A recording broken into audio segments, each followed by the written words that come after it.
A evolução é uma corrida entre predador e presa, em que grande parte das vezes, velocidade é sinônimo de sobrevivência. Ter velocidade é o segredo do jogo. Se a presa corre mais rápido, o predador também corre. Como é possível um peixe nadar a quase 100 km por hora? Como o T-Rex evoluiu e superou o mais rápido dos humanos? E o que acontece quando forçamos os limites da natureza? Apertem os cintos. Velocidade mortal, agora, no Evolução.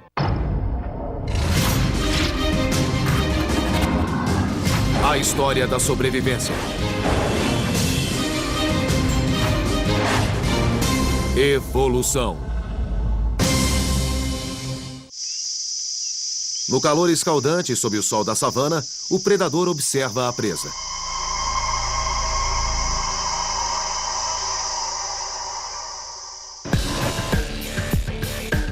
Em 3 segundos, desenvolve 95 km por hora. E à medida que se aproxima, atinge a velocidade máxima de 110 km por hora. O guepardo é o animal mais veloz da Terra. E tamanha velocidade tem um único propósito: matar. Às vezes, ser veloz é a diferença entre a vida e a morte. Ser veloz é aquilo que faz a presa escapar dos predadores ou faz o predador conseguir alcançar a presa. Pode ser a diferença entre a sobrevivência e a extinção. O guepardo é o predador com a média mais alta de ataques bem-sucedidos da savana atualmente. Um leão sozinho apanha uma presa em cada 6 ataques. Já o guepardo acerta 50% das vezes que sai para caçar. O guepardo é um animal totalmente adaptado para correr. Seu corpo evoluiu literalmente da ponta do nariz até o fim da cauda para ajudá-lo a correr mais rápido. Uma série de fatores afeta a velocidade do animal. Meio em que vive, estrutura física e predação, entre outros. Todos esses fatores atuaram na evolução do guepardo e resultaram na maior máquina de corrida. A cabeça é relativamente menor do que a dos outros felinos, e seu formato aerodinâmico corta o vento como um tiro. A clavícula, menor e de movimentos livres, funciona como um eixo em curvas fechadas e velozes. A caixa torácica é grande e acomoda um coração e pulmões que injetam combustível nos músculos. As pernas são longas e leves, com o tendão de Aquiles comprido para maior absorção de impacto. As garras não retráteis, semelhantes às dos cachorros, penetram fundo na terra a cada passo e geram tração. E a cauda pesada auxilia na direção do guepardo. É muito difícil manter o equilíbrio quando se persegue uma gazela, que é um animal que muda de direção no meio do ar. O guepardo usa a cauda literalmente como o leme de um navio. Conforme ele mexe, fica mais fácil de fazer curvas perfeitas. A velocidade é gerada por meio dos passos, quando cada pata toca o chão pelo menos uma vez. Para ser veloz, um animal tem que aumentar a distância dos passos ou aumentar a frequência, mas o guepardo consegue aumentar os dois. Estudos com humanos revelaram que corredores precisam de pernas com músculos potentes para dar passos mais longos. Tais músculos dão mais força aos membros e fazem o corredor dar passos semelhantes a pulos no ar. As pernas do guepardo, no entanto, são finas e frágeis. Então, como ele consegue ir tão longe? As pessoas acham que a velocidade do guepardo vem das pernas e que são membros muito fortes, mas ela vem da espinha. Cerca de 60% da massa muscular do guepardo é agrupada na espinha. Somando a isso as pernas alongadas, temos um animal com uma passada média de cerca de 7 metros de extensão, o que é incrível. Flexionando a coluna como uma mola, o guepardo se projeta para frente a uma distância mais de 5 vezes maior que seu tamanho. A uma velocidade de 4 passadas por segundo, o guepardo atravessa um campo de futebol americano em uma fração de 3 segundos. A velocidade é o segredo da sobrevivência do guepardo. Um recurso que evoluiu em algum ponto entre 3 e 5 milhões de anos atrás. Quando surgiu, o guepardo vivia ao lado de predadores ferozes, como o tigre-dente de sabre, felino 2 vezes maior e 8 vezes mais pesado que o guepardo. Reinando absoluto, era implacável contra presas grandes e de passos lentos.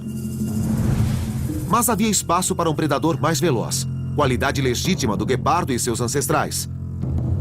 Ele abatia animais que os predadores maiores nunca conseguiram. Ser rápido garantiu a continuidade da espécie, mas não sem alguns conflitos. O preço pago foi ser incapaz de fazer o que os outros felinos fazem, como, por exemplo, lutar. Em função do peso mais leve, o guepardo é alvo fácil para predadores maiores quando ainda filhote e mais lento. Cerca de 90% de cada geração morre caçado por leões e até mesmo cães do mato. Apesar de caçar com mais frequência que qualquer outro predador das savanas, metade de tudo que o guepardo abate é roubado por animais ferozes, porém mais lentos, como a hiena. Felizmente, sempre existe outra refeição perto dali, a 110 km por hora. O guepardo é o animal terrestre mais rápido que existe. No ar, o falcão peregrino chega perto, atingindo 100 km por hora em voos retilíneos. Em mergulhos longos, pode alcançar 400 quilômetros. Já na água, o guepardo dos mares é o agulhão-vela. Acredita-se que o agulhão-vela pode atingir velocidades de até 100 km por hora. O agulhão-vela povoa as águas quentes dos 5 oceanos. É um predador mortal que se alimenta de seus primos, marlin e atum, e abatem a presa com seu bico virado para cima. Vale até saltar fora da água para apanhar o peixe voador. Com 3 metros de comprimento e pesando mais de 50 quilos, o agulhão-vela é mais rápido que a maioria dos barcos esportivos, além de representar um prêmio para os pescadores. O que achou disso? Ótimo! O agulhão-vela cobre a distância de 9 metros ou um campo de futebol americano em 3 segundos. Como ele desenvolve tamanha velocidade? A maioria dos peixes nada fazendo movimentos ondulares com o corpo. Mas o agulhão-vela não. Ele tende a manter o corpo mais reto. São tão rápidos que é quase impossível estudá-los e pouco se sabe a respeito de como vivem. Guepardos, falcões e agulhões-vela descendem de uma mesma origem. A evolução, 500 milhões de anos atrás, de um peixe com espinha dorsal, o primeiro vertebrado do planeta Terra. De certa forma, somos um peixe. Os primeiros vertebrados eram peixes. E hoje formam um grupo de vertebrados mais diversificado que existe. Todo o restante é uma variação de um peixe. John Long, biólogo da Faculdade Vassar, atribui o surgimento da velocidade animal à explosão cambriana, quando os animais evoluíram para os primeiros predadores e grandes mudanças seguiram, entre elas a necessidade em ser veloz. Se existe um predador, existe uma presa. Predadores são muito ágeis e isso faz com que as presas se tornem igualmente mais velozes e mais evasivas também. Antes da explosão cambriana, criaturas lentas, pequenas e sem espinha eram levadas pelas correntezas ou se fixavam no solo oceânico. E por que os peixes vertebrados evoluíram? Cientistas como John Long teorizam que a causa da evolução foi a predação. Para nós, a relação predador versus presa é algo fundamental para a origem dos animais vertebrados. Até onde sabemos, a velocidade evoluiu no momento em que as espécies se tornaram vertebradas. E então, os vertebrados desenvolveram 3 órgãos de sentido: nariz, olhos e ouvidos. Também desenvolveram o coração e com ele o sistema circulatório. Tudo isso em favor de uma espécie muito ágil. Até hoje foi impossível acompanhar em loco como tais mudanças evolutivas realmente aconteceram. Peixes mortos não nadam. Determinado a preencher as lacunas da história da evolução, Long inventou um plano digno de ficção científica. Ele quer recriar uma ação evolutiva e estar no local para assistir.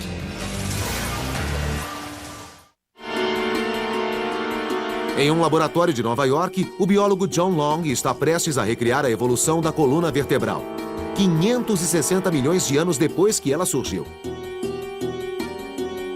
Só que desta vez,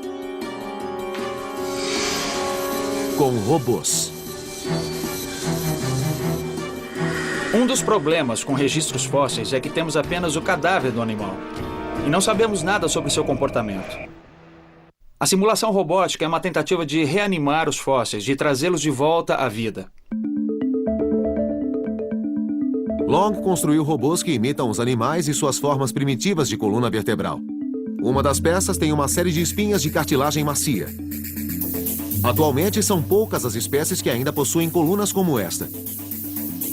A outra peça conta com graus variados de rigidez, a exemplo de 58 mil espécies da era em que vivemos. Entre elas, nós.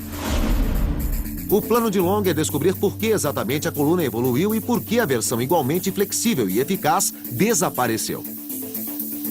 A coluna é semelhante a uma cauda e impulsiona o robô embaixo d'água. Em uma das experiências, Long deixa o robô à solta para que haja por si mesmo. O cérebro inspirado no que achamos que os primeiros peixes tinham é uma placa on-board que recebe dados por meio dos olhos e os leva até o cérebro para gerar o resultado. É um robô totalmente autônomo. E não mostramos antes o que ele deve fazer. Ele faz tudo sozinho. Long programa os robôs para encontrar comida o mais rápido possível, aqui representada por uma luz. Ficar sob a luz o máximo de tempo e evitar predadores. A exemplo dos tubarões e merlins, esses robôs nunca param de nadar. Depois de cada bateria de testes, o biólogo escolhe o bem-sucedido e o utiliza como base para construir a próxima geração de robôs. É a evolução em um tanque. A questão não é apenas ser rápido, mas ficar longe dos predadores e conseguir se alimentar. A velocidade é inserida no contexto de um complexo ambiente de sobrevivência. Após 10 gerações de robôs evolutivos, Long confronta os modelos de espinha flexível com os de espinha rija, na esperança de testemunhar pela primeira vez a vitória de uma das espécies. Certo, Marian, apaga as luzes. Primeiro round, robô de espinha flexível. Bem, lá vamos nós. Temos aqui uma cauda flexível. Parece que ele está indo em direção à luz. Vamos ver se ele volta para lá. Embora lento, o robô de espinha flexível é certeiro. Após 3 minutos de teste, ele chega muito perto do círculo de luz. Será que o concorrente vai fazer melhor? Segundo round, robô de espinha rija. Acho que o robô de coluna rija vai passar reto pelo círculo de luz.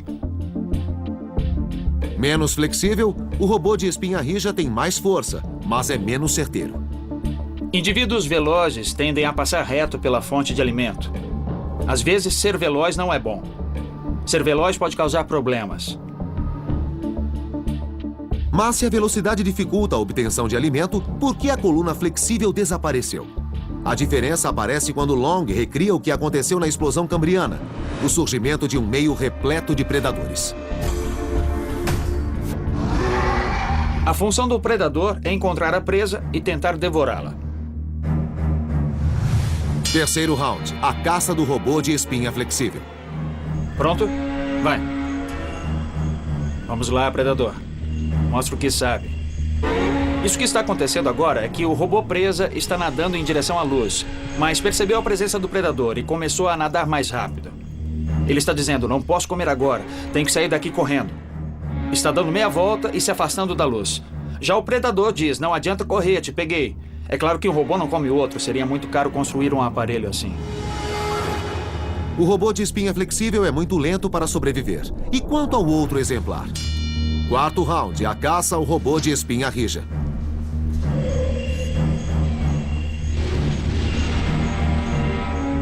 Agora ficou dramático.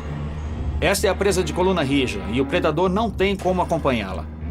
A presa é muito superior ao predador neste caso. Embora o robô de coluna rija seja menos preciso em termos de movimento, força e velocidade ganham. Os robôs de Long mostram que a coluna vertebral é a mais poderosa adaptação pela sobrevivência. Ter velocidade é essencial. A presa deve ser mais ágil que o predador.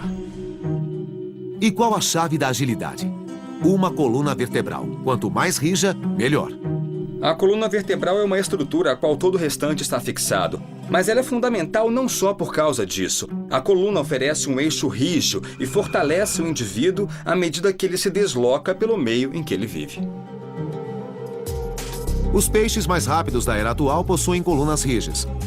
Lenta e de movimentos sinuosos, a enguia tem mais de 100 minúsculas espinhas, enquanto o ágil agulhão-vela conta com 30 vértebras maiores e mais largas. Ter uma coluna rija é o principal ingrediente para ser veloz, mas não é o único. O passo seguinte, adicionar músculos. A primeira vez que vimos em um fóssil aquilo que reconhecemos como um músculo foi em um peixe. Os músculos que esses peixes pré-históricos possuíam são basicamente os mesmos que temos no nosso corpo atualmente. A coluna vertebral e músculos adicione uma estrutura biológica desenvolvida para a velocidade.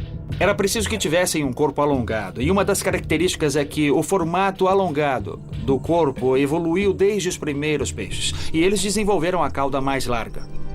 Espinha dorsal, músculos, corpo delgado e cauda potente são características comuns ao agulhão-vela, o peixe mais rápido do oceano.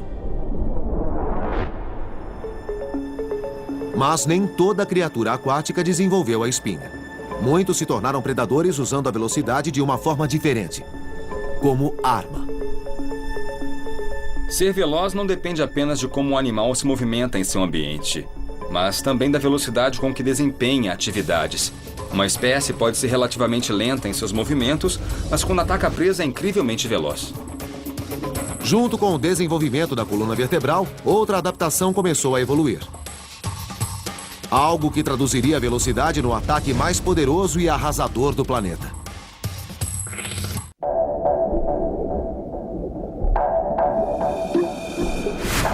No perigoso mundo marítimo, o peixe desenvolveu velocidade e se tornou um predador impiedoso e uma presa ardilosa.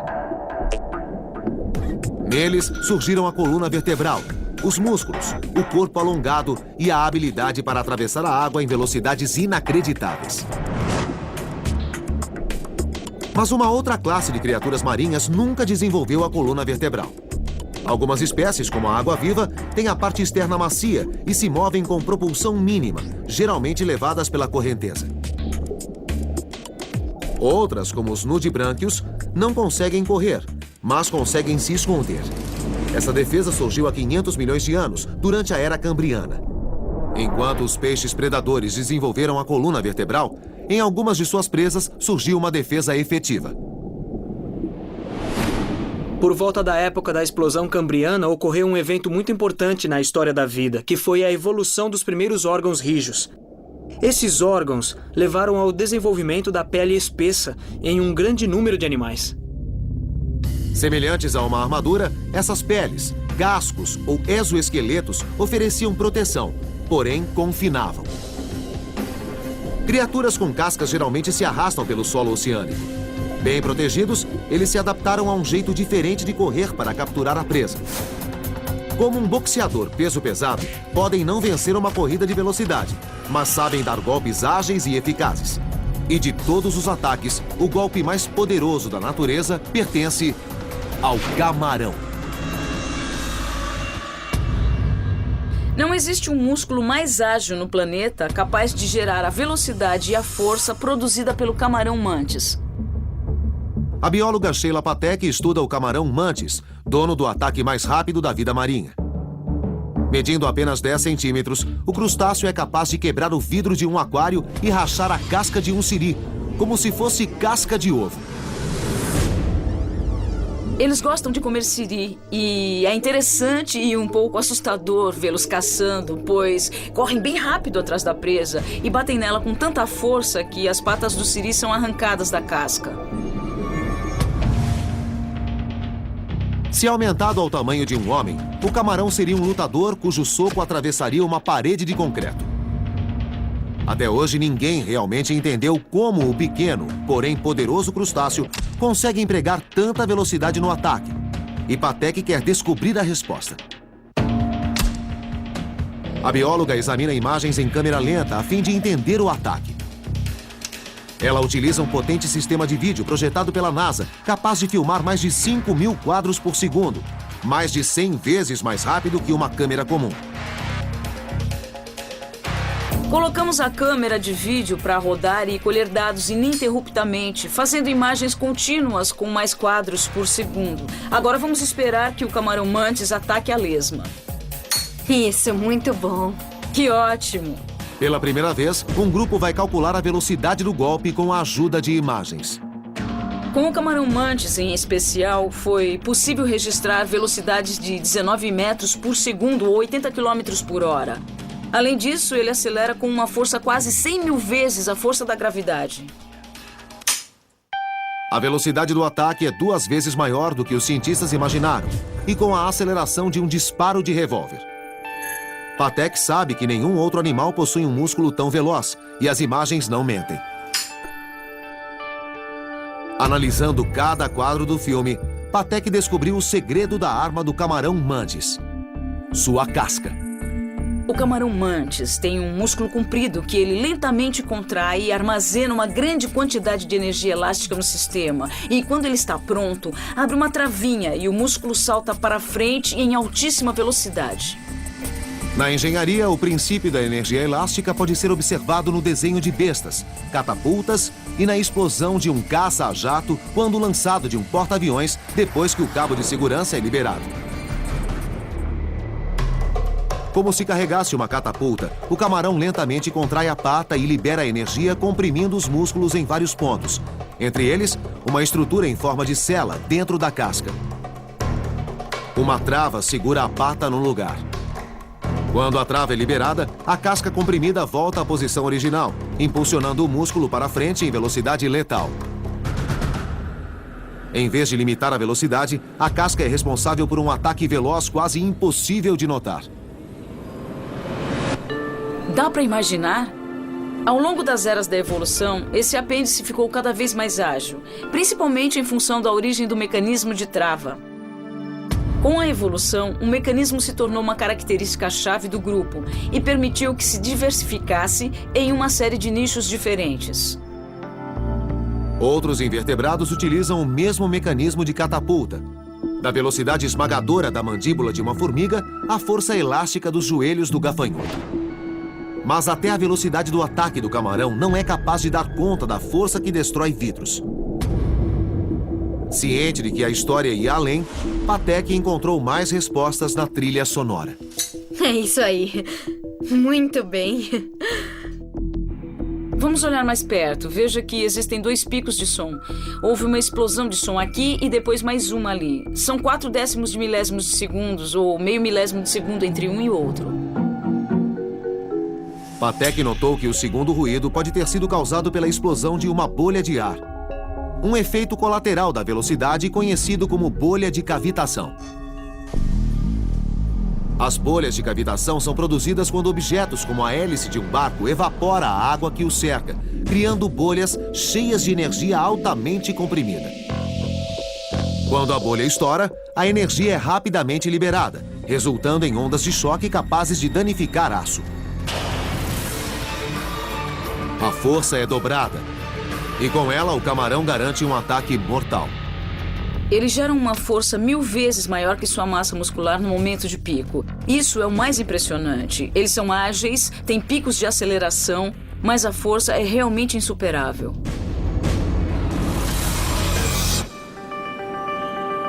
Desde a agilidade ao nadar a um ataque mortal, vertebrados e invertebrados evoluíram e utilizaram a velocidade para ficar um passo à frente em qualquer competição. E enquanto a predação tornou o mar um ambiente brutal e perigoso, há 350 milhões de anos, a Terra estava repleta de oportunidades. A vida em terra firme trouxe novos desafios físicos aos primeiros tetrápodes. A nova experiência exigiu lidar com a gravidade. Na água, eles basicamente boiavam. E a gravidade é uma força majoritariamente terrestre. Os primeiros peixes a se aventurar pela terra lamacenta eram estranhas criaturas de 4 patas chamadas tetrápodes. Apesar de lentos, uma única diferença no esquema corporal os levaria a ter a velocidade do guepardo, dos cavalos de corrida e de qualquer animal terrestre da era moderna. Como esses ancestrais dos anfíbios, répteis, pássaros e mamíferos adaptaram o corpo de peixe à força da gravidade? Cerca de 300 anos atrás, essas criaturas saíram da água e não apresentaram muitas mudanças desde então.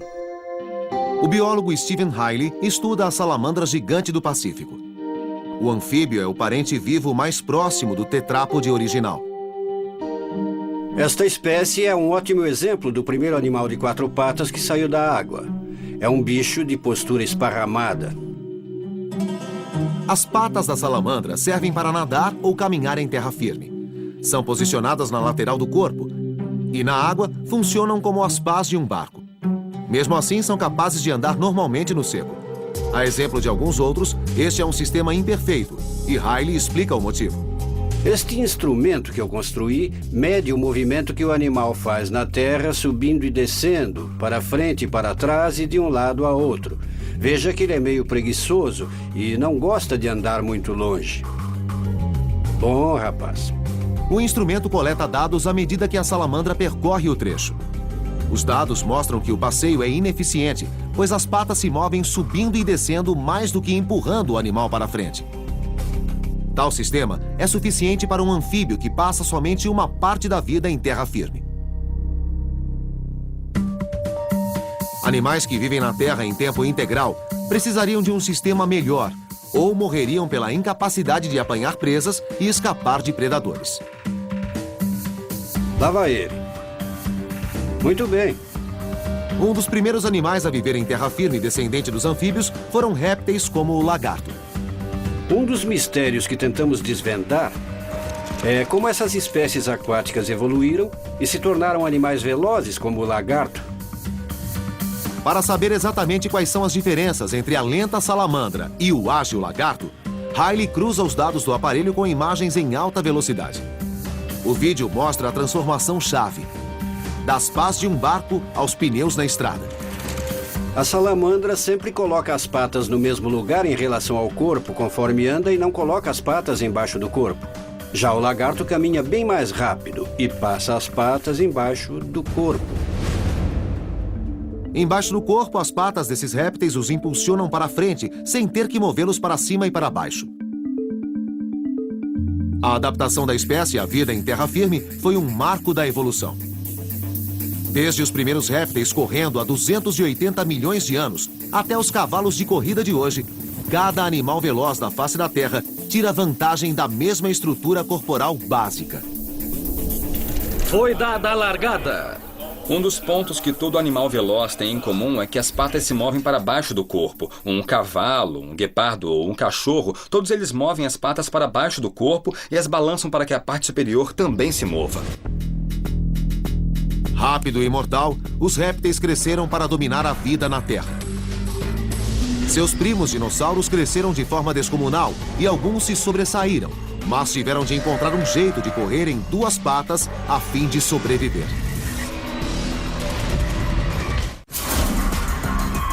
As espécies mais rápidas em terra firme movem as patas para baixo do corpo quando correm, seja em 4 ou em 2 patas. Os bípedes surgiram há cerca de 290 milhões de anos e eram muito pequenos. Mas seus descendentes, os dinossauros, eram enormes. Com 4 metros e cerca de 6 toneladas, como o T-Rex, o maior bípede carnívoro de todos os tempos, conseguia caçar todo tipo de presa. A agilidade de um dinossauro é uma questão relevante. Será que eram lagartos pesados e lentos ou eram animais com asas dos pés que atravessavam planícies inteiras? Bill Sellers é um biólogo computacional que estuda a velocidade dos primeiros primatas. Mas, recentemente, passou a investigar o mistério do maior predador de todos os tempos, o T-Rex. O T-Rex é um dinossauro absolutamente fascinante. E também é muito estranho. Ele tem patas dianteiras pequeninas e patas traseiras descomunais. Por isso, muita gente acha que ele era um animal extremamente veloz. Mas queremos saber se isso é lenda ou não. Sellers percebeu que se determinasse a velocidade de um T-Rex, seria capaz de entender um dos maiores mistérios envolvendo o dinossauro. Sempre houve uma discussão se o T-Rex era um aproveitador ou se perseguia suas presas. Obviamente, caso fosse um carniceiro, ele precisava apenas se aproximar de um dinossauro morto e, com seu porte imponente, espantar os outros aproveitadores famintos. Mas caso fosse um predador, ele iria perseguir e capturar sua presa sozinho, e para tanto era preciso ser muito veloz. Se provar que o T-Rex era um animal veloz, Sellers dará suporte ao papel de predador implacável. Mas como fazer isso? É inviável construir réplicas que representem com precisão sua biologia. Não seria possível estudar um robô que, embora inteligente, fosse muito mais pesado que o equivalente real do dinossauro. Além disso, nenhum músculo contrai da mesma forma que motores elétricos ou sistemas hidráulicos. É impossível usar modelos físicos para avaliar desempenho. Pronto? Com métodos dignos de Hollywood, Sellers pretende construir um modelo virtual do T-Rex. Para realizar esse feito inédito, a cópia terá de ser a mais perfeita já desenhada até hoje.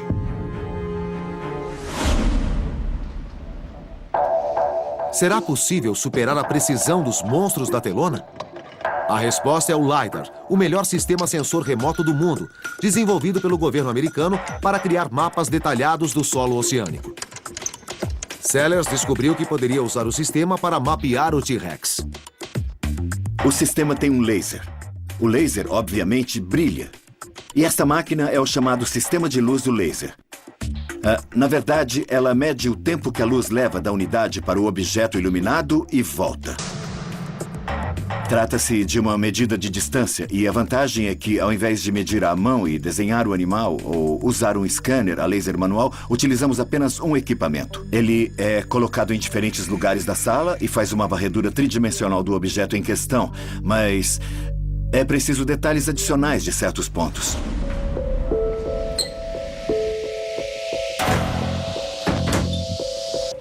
O LiDAR faz cálculos precisos das dimensões dos ossos. Mas Sellers precisa de mais. O biólogo quer saber como e onde os músculos se fixam aos ossos e começa pelos ossos das patas, essenciais para correr.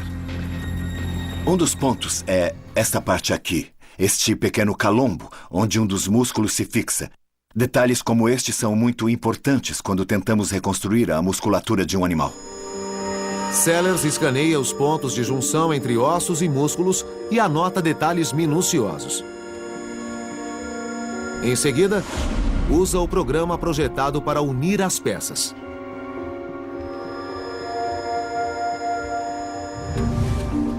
A última etapa é ensinar o modelo final a andar, e já fez isso com uma das refeições favoritas do T-Rex. Este é um hadrossauro, um dos animais que o T-Rex provavelmente comia. Não o fizemos andar de um jeito em especial, apenas dissemos ao computador: dê ao sistema osteomuscular aquilo que você sabe. Faça esta criatura andar o mais rápido possível. O que dá cerca de 10 metros por segundo. 10 metros por segundo é o mesmo que correr a 35 quilômetros por hora.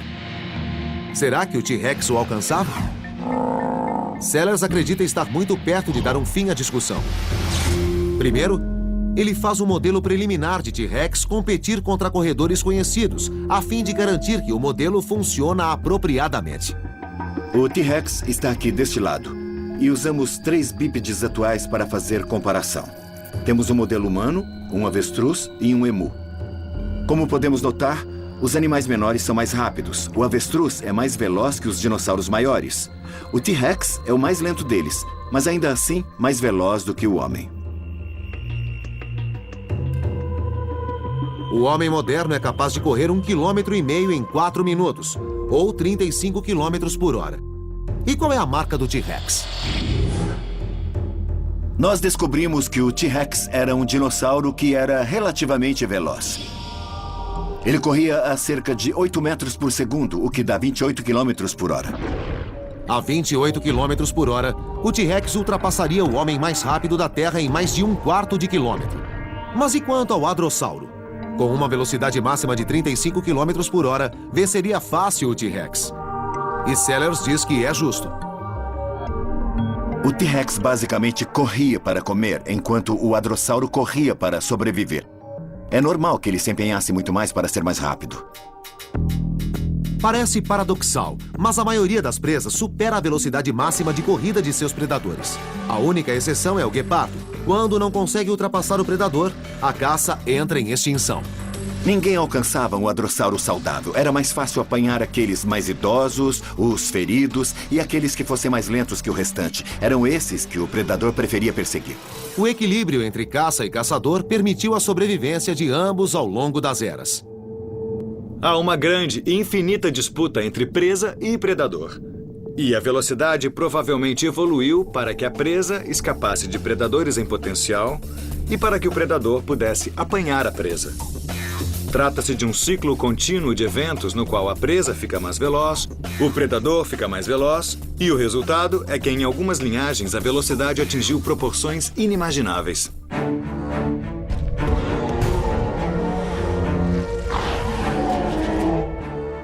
Com o T-Rex e o guepardo, uma combinação de fatores tais como força muscular e composição física fez com que alcançassem velocidades ameaçadoras. Hoje, os cavalos são mais velozes do que nunca, resultado de séculos de procriação controlada pelo homem.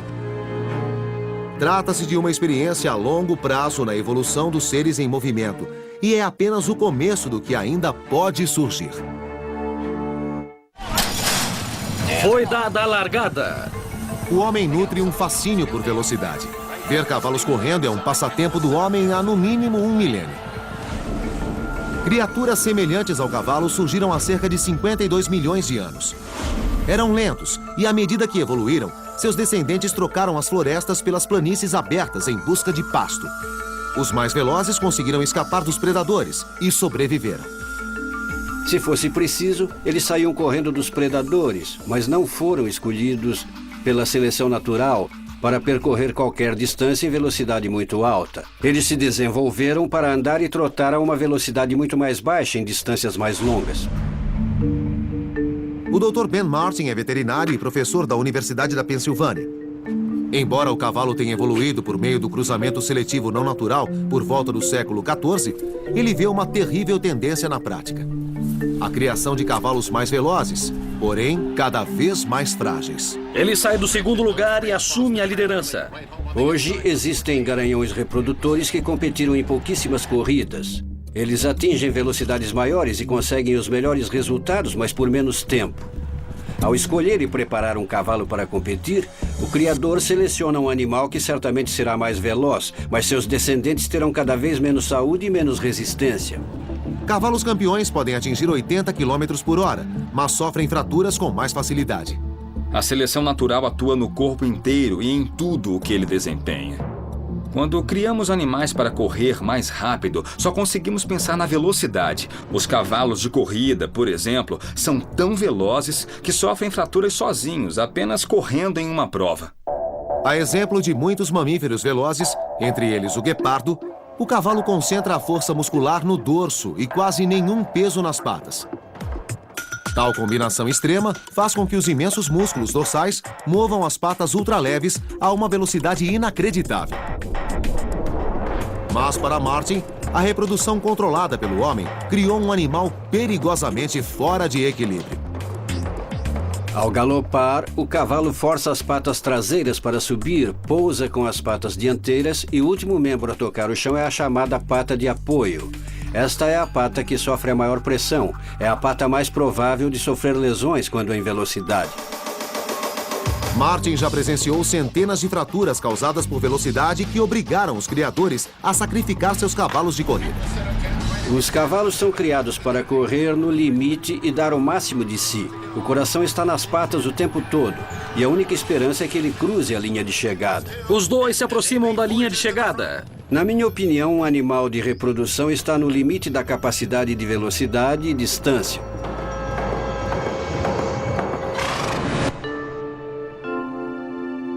O cavalo desenvolveu velocidade para escapar dos predadores em planícies abertas.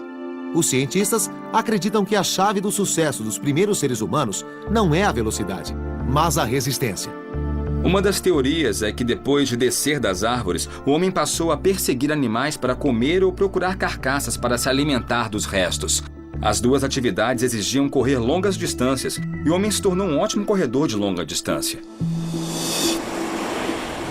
Observando o corpo humano, percebemos que algumas partes parecem ter sido feitas especialmente para correr. Por exemplo, as pernas mais compridas para dar passos largos. E não conseguimos correr de 4. Nossos tendões funcionam como molas para que toda vez que dermos um passo, um pouco da energia volte para nós. Outro fator da predisposição à corrida é a nossa pele. Perdemos boa parte dos pelos, temos glândulas sudoríparas espalhadas pelo corpo. Nossa habilidade em permanecer refrescado por meio do suor significa que suportávamos mais calor que os animais cobertos de pelos. Várias espécies mais velozes do que nós hoje são mais lentas quando percorrem distâncias maiores. Um corredor com resistência física consegue alcançar, abater e comer o animal mais lento. A humanidade está às vésperas de novos divisores de água na história da velocidade. E o peso da análise científica auxilia os corredores de explosão e curta distância. A velocidade humana se resume em 2 fatores essenciais: correr longe e correr rápido. Peter Weyand estuda a fisiologia e a biomecânica da velocidade. Ele pretende descobrir como o homem pode treinar para ser mais rápido. Vou comparar a mecânica da corrida de baixa velocidade com a de alta velocidade e analisar como essa mecânica se altera. O teste de Weyand será realizado com Jason Powell, corredor de explosão profissional na categoria mundial. Para entender como o corpo de Jason se movimenta, o pesquisador adaptou uma esteira para registrar cada vez que um pé do corredor tocar o chão. Pode começar quando quiser. Está indo bem, muito bem. Olhando a duração de cada pico de movimento e sua distância de intervalo, sabemos exatamente a duração de cada passo. Cálculos simples revelam que Jason leva quase meio segundo para mover a perna para trás, até a posição de partida depois de cada passo. Os dados são uma surpresa, pois mesmo corredores de fim de semana conseguem correr mais rápido. Imaginamos que corredores mais velozes movem as pernas com mais rapidez e os passos são mais frequentes. Então, decidimos testar corredores de explosão, corredores médios e corredores lentos. O resultado foi que a pessoa mais lenta que testamos atingiu uma velocidade máxima de uns 19 km por hora. Essa mulher conseguiu tirar o pé da esteira e baixá-lo de volta quase com a mesma velocidade que os mais rápidos maratonistas do planeta. O tempo de reposicionamento das pernas não influencia no desempenho geral de um corredor. Então, qual seria a diferença? Weyand passou a conferir as outras leituras da esteira, em busca de qualquer variação entre os corredores mais e menos velozes. A descoberta não tem a ver com velocidade, mas com resistência. Uma das descobertas do teste foi que o mais importante para atingir velocidades mais altas, como fazem os corredores de elite, é conseguir pisar com força em relação à sua massa corporal. Os corredores profissionais tocam o chão com uma força de 4 a 5 vezes maior que seu peso. Muito bom, Jason. Usando o quadríceps para literalmente socar o chão por onde passam, os corredores mais velozes conseguem dar saltos no ar. Eles passam um tempo significativamente menor com os pés no chão do que os corredores lentos. Quanto mais forte pisam, mais rápido correm. Os cavalos de corrida e os guepardos concentram a força no dorso e têm pouco ou nenhum músculo nas patas. Já o homem utiliza as costas para se manter em pé. As pernas com músculos surgiram em favor da geração de força para correr. Mas quanto mais músculos, mais peso. E quanto mais peso, mais empuxo desacelera o corredor. Qual o limite de velocidade de um ser humano? Para os cientistas, logo chegaremos lá. Tudo indica que existe um limite para a velocidade de um homem. Apesar de o recorde dos 100 metros rasos ser cada vez menor, menor e menor, a diferença da diminuição é cada vez menor, menor e menor ao longo do tempo. É provável que o número nunca caia pela metade. Nunca. Já Peter Weyand não tem tanta certeza. O homem já sabe o que é preciso para ser cada vez mais veloz e o que os músculos e membros devem fazer. E é especulação dizer quais são os limites da velocidade humana.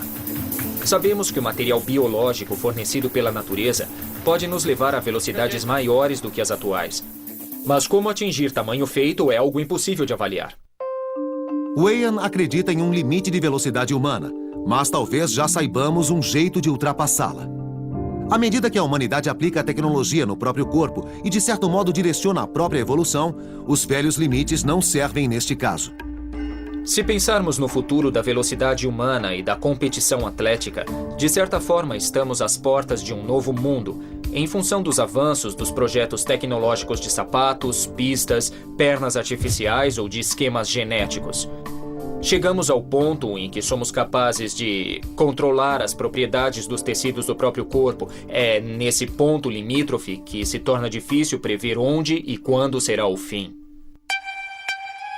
Será que o homem criaria uma raça de superatletas por diversão e autoafirmação? Ou a tecnologia irrefreável será responsável pelo nosso desastre? Durante 1 bilhão de anos, muitos animais evoluíram e se tornaram cada vez mais velozes.